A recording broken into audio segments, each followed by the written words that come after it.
Hey guys, in this video, I'm going to be reviewing the New Balance 1000 in the Mallard Green with Sea Salt colorway. So this is my first ever pickup of the New Balance 1000 model. The New Balance 1000 was originally released back in 1999 and offered a futuristic and streamlined design on a runner model. I gotta say, this colorway is very solid. I think it's going to look great for the upcoming season, and I really like the bold Mallard Green and the contrast of the Sea Salt white of the upper. As usual, I'll be doing a full overview of the shoe, as well as an on-feet look, as well as my thoughts and opinions on sizing, comfort, quality, and overall design of the shoe. Starting with the box, the New Balance 1000 in the Mallard Green and Sea Salt colorway comes in the standard gray New Balance Lifestyle box. Get a gray box with the New Balance NB logo at the top in a lighter gray, as well as New Balance branding around the box. Starting with the toe box of the shoe, the mugguard of the shoe is made out of Mallard Green leather. The middle of the toe box is made out of gray mesh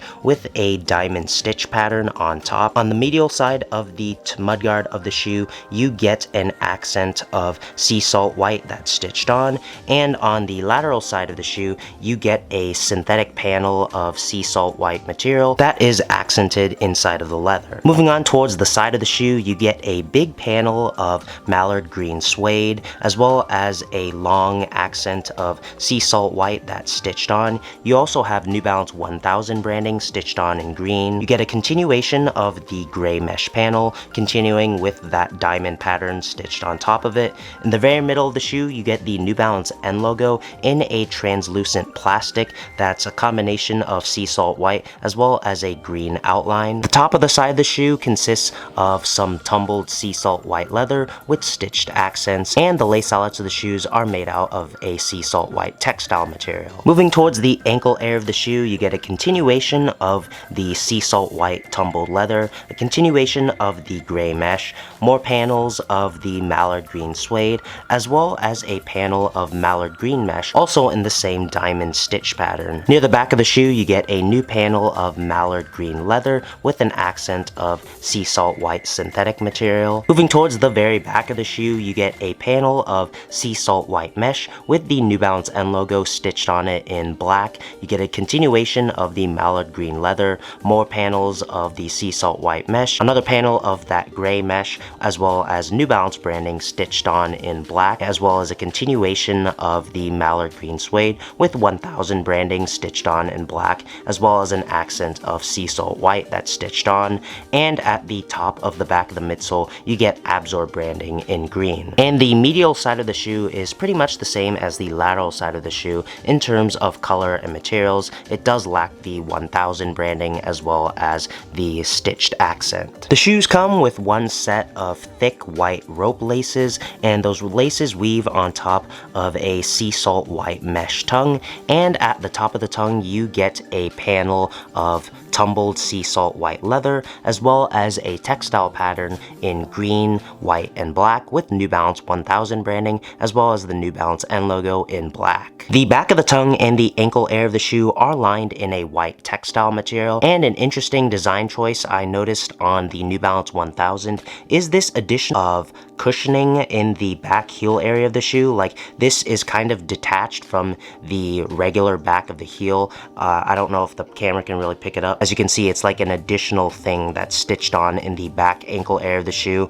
and the two sides have noticeably more cushioning, so it's really cool to see the added cushioning and padding to the ankle and heel area of the shoe. The shoes come with a standard foam insole with a white textile upper, as well as New Balance running branding printed on in gray. The midsole of the shoe consists of Mallard Green foam, as well as some pods of what in my opinion feels like hard green plastic. It's in a shade of darker green, and the New Balance 1000's midsole consists of a full-length Absorb midsole. All of the foam is Absorb foam.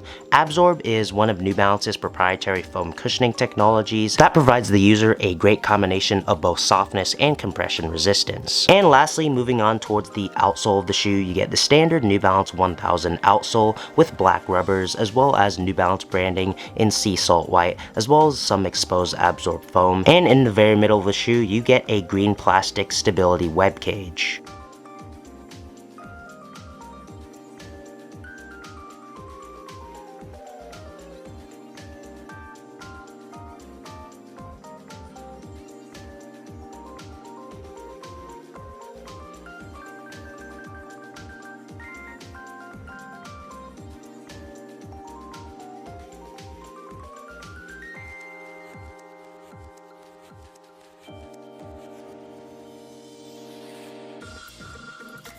So for sizing, this was my first ever pair of New Balance 1000s, and whenever I try out a new pair, I always go with my true size, which is a size 9.5. After wearing these in a size 9.5, I noticed that they run a little long, and I wouldn't necessarily recommend going down half a size because it only runs big lengthwise. Everything else fits perfect, like widthwise, and the cushioning in the ankle and heel area, it feels good. It just runs a little bit long. So this is a shoe I definitely recommend trying on in person before you buy them. I think if I were to get another pair, I would try going down half a size to a size 9, but I feel like it would be a bit too tight in terms of width and ankle area. For my 3-factor comfort rating for the New Balance 1000, I give it an 8 out of 10 for softness, a 4 out of 10 for firmness, and a 6 out of 10 for midsole shape and support. The New Balance 1000 is a pretty comfortable lifestyle shoe. I do think it definitely favors the softer side and cushioning side of things because of the full length absorbed midsole as well as the height of it. You're definitely getting a lot of cushioning,